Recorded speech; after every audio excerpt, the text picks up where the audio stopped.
Gracias.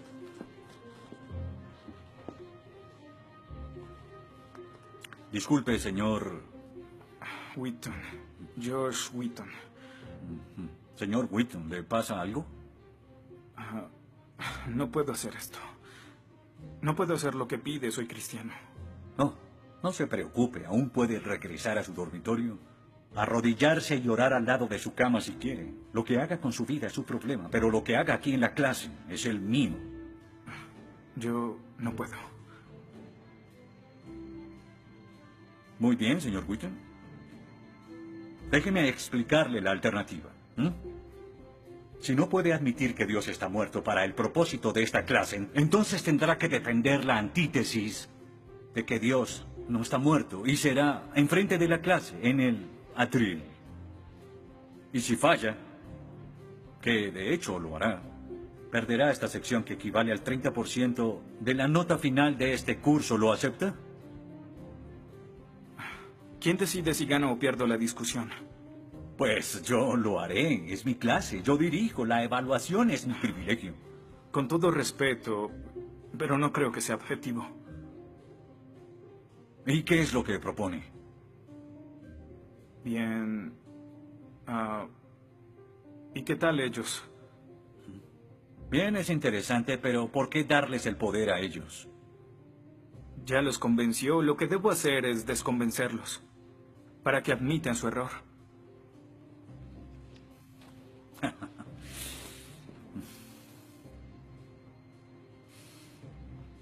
Bien. Señor Wheaton, tendrá 3 sesiones los últimos 20 minutos de las próximas 3 clases para que exponga su punto. Le prometo que haré las menores interrupciones posibles. Puede pedir lo que quiera en la clase, pero no le daré más tiempo. Los ateos dicen que nadie puede probar la existencia de Dios, y tienen razón. Pero yo digo que nadie puede refutar que Dios existe.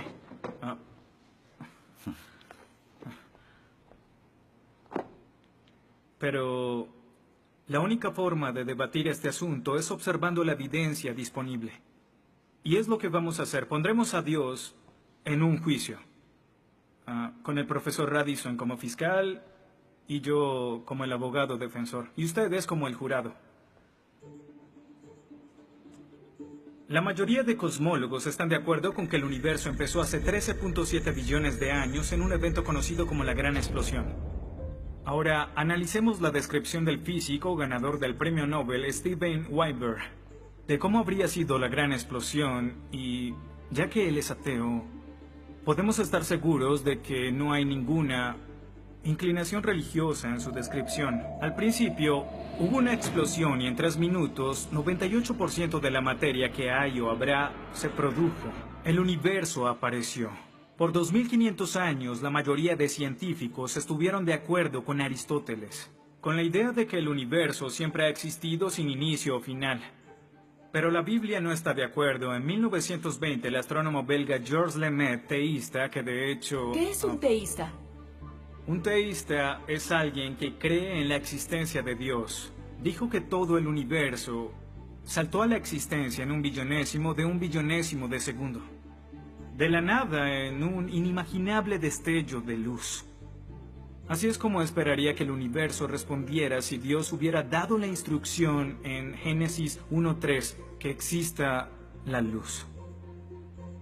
En otras palabras, el origen del universo apareció como se esperaría después de leer Génesis y por 2500 años. La Biblia tiene razón y la ciencia está equivocada. Todo apunta a un Dios que lo creó, verán. En el mundo real no se ven cosas que se salgan de la nada, pero los ateos quieren hacer una excepción en esta regla.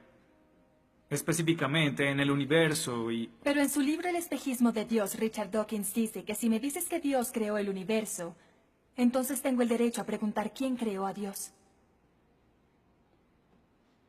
La pregunta de Dawkins solo tiene sentido en términos de un Dios que ha sido creado. No tiene sentido en términos de un Dios no creado. que es la clase de Dios en el que creen, incluso dejando a Dios fuera de la ecuación, tengo el derecho de devolverle la pregunta al señor Dawkins y decir, si el universo te creó, ¿quién creó el universo? Ven, tanto teístas como ateos están agobiados por contestar la misma pregunta de cómo iniciaron las cosas.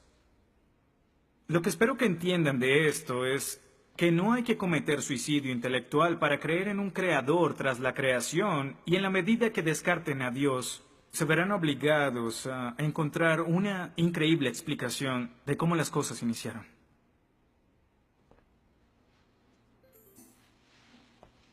Me imagino que estás satisfecho con tu presentación. Veo que astutamente evadiste el hecho de que Stephen Hawking, el científico más famoso del mundo y no es teísta, recientemente estuvo a favor de un universo autodiseñado. No lo evadí, simplemente... Simplemente no lo sabías. Bien, veamos lo que el profesor Hawking, profesor lucasiano de física de Cambridge, quien ahora ocupa la silla usada por Sir Isaac Newton, tiene que decir sobre el origen del universo. Y cito: ya que hay una ley como la gravedad, el universo puede y se creará de la nada. Creación espontánea es la razón. Hay algo en lugar de nada. Por eso es que el universo existe. Nosotros existimos. No es necesario invocar a Dios para tener al universo en movimiento. Final de la cita. Nunca ibas a mencionar su comentario, pero su opinión se mantiene. ¿Qué respondes?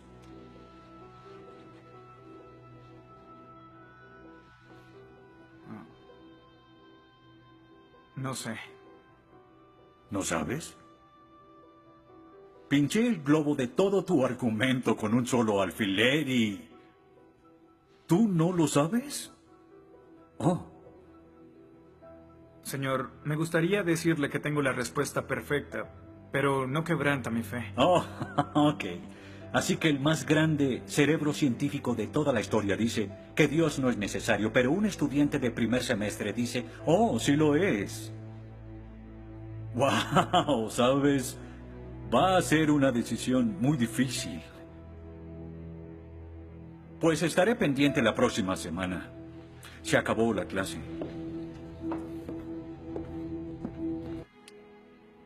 Gracias a una ley como la gravedad, el universo puede y se creará de la nada. Y para ser honesto, no sabía cómo refutarlo. Después de todo, es cierto que Hawking es un genio. Pero el profesor John Lennox, quien enseña matemáticas y filosofía, ha demostrado que no hay ni uno ni dos, sino 3 errores de lógica en esa simple frase y se reduce a un razonamiento circular. Hawking básicamente está diciendo que el universo existe porque necesitaba existir, y como el universo necesitaba existir, se creó a sí mismo. Es como si les dijera que la carne enlatada es la mejor que haya existido porque en toda la historia no hay comida que sea mejor. Quizá me vean extraño y les digo que nunca he probado nada más. Y tienen razón, lo estoy ratificando. Pero cuando Hawking afirma que el universo se creó a sí mismo porque así debía ser, y luego dice que tiene una explicación de cómo y por qué fue creado, no reconocemos que está haciendo lo mismo. Pero así es. Continuando con Lennox, sandeces se quedan en sandeces, aunque sean dichas por un famoso científico. Y el público asuma que son declaraciones de la ciencia. Este es el tope de la arrogancia. ¿Me estás diciendo que tú, un estudiante, afirma que Stephen Hawking está mal? No. Lo que digo es que John Lennox, profesor de matemáticas y filosofía, encontró que las razones del profesor Hawking son incorrectas. Y si no soporta mi desacuerdo con Hawking, le sugiero que vaya a la página 5 de su libro, en donde insiste en que la filosofía está muerta. Y si está tan seguro de la infalibilidad de Hawking y la filosofía realmente está muerta, entonces no hay necesidad de esta clase. El mal. Se dice que el mal es el arma más potente del ateísmo contra la fe cristiana. Después de todo, la existencia del mal nos lleva a una pregunta. ¿Y si Dios es tan bueno y tan poderoso, ¿por qué permite que el mal exista? La respuesta a esto es muy simple. Libre albedrío. Dios permite que el mal exista por el libre albedrío. Desde el punto de vista cristiano, Dios tolera el mal en este mundo por un tiempo para que un día todos los que eligieron amarlo estén con Él en el cielo, apartados del mal, pero con el libre albedrío intacto. En otras palabras, la intención de Dios con el mal es destruirlo un día. Oh, qué conveniente. Un día me desharé de todo el mal del mundo, pero hasta ese momento tendrán que lidiar con las guerras, holocaustos, tsunamis, pobreza, hambruna y sida. Que se diviertan. Luego nos enseñará sobre el absolutismo moral. ¿Pero por qué no? El profesor Radisson, quien claramente es ateo, no cree en absolutismo moral, pero en su programa dice que planea hacernos un examen en la última semana. Apuesto a que si consigo una A en el examen haciendo trampa, inmediatamente empezará a sonar como un cristiano insistiendo que está mal hacerlo. ¿Y qué base tendría él? Si el propósito de mis acciones es lograr el éxito, entonces, ¿por qué no podría hacerlo?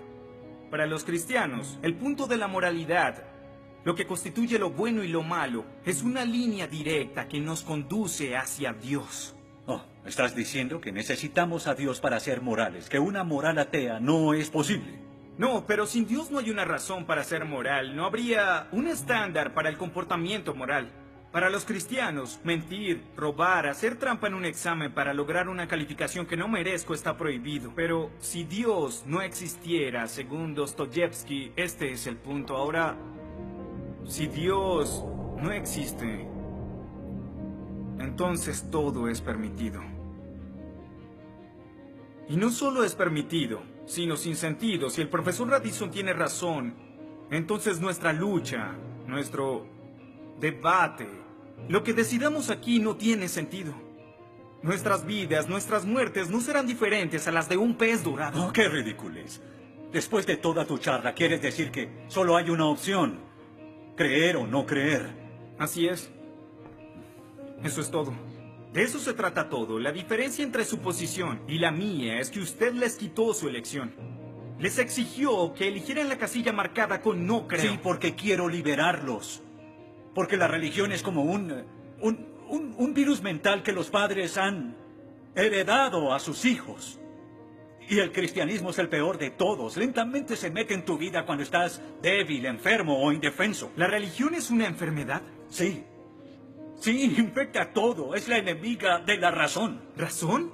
Profesor, usted dejó la razón hace mucho tiempo. Lo que nos está enseñando aquí no es filosofía, ni siquiera es ateísmo. Lo que nos está enseñando aquí es antiteísmo. No es suficiente. Necesita que todos no creamos como usted. ¿Por qué no admites la verdad? ¿Quieres enredarlos en tu primitiva superstición? Lo que quiero es que tomen su propia decisión. Eso es lo que Dios No sabes quiere. cuánto voy a disfrutar reprobándote. Pero ¿a quién realmente quiere reprobar, profesor? ¿A mí? ¿O a Dios?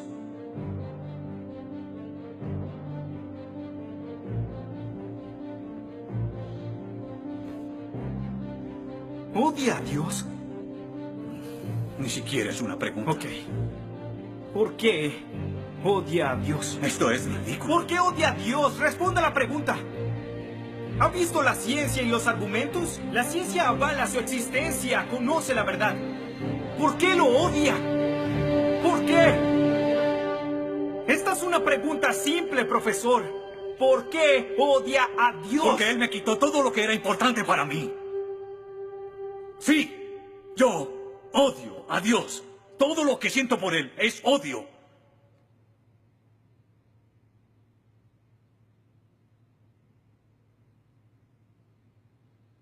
¿Cómo puede odiar a Dios si no existe?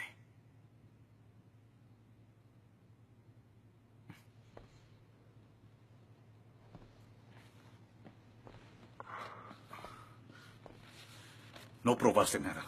Quizá no.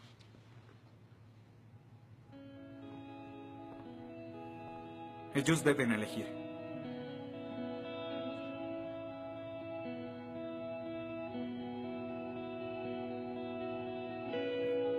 ¿Está Dios muerto?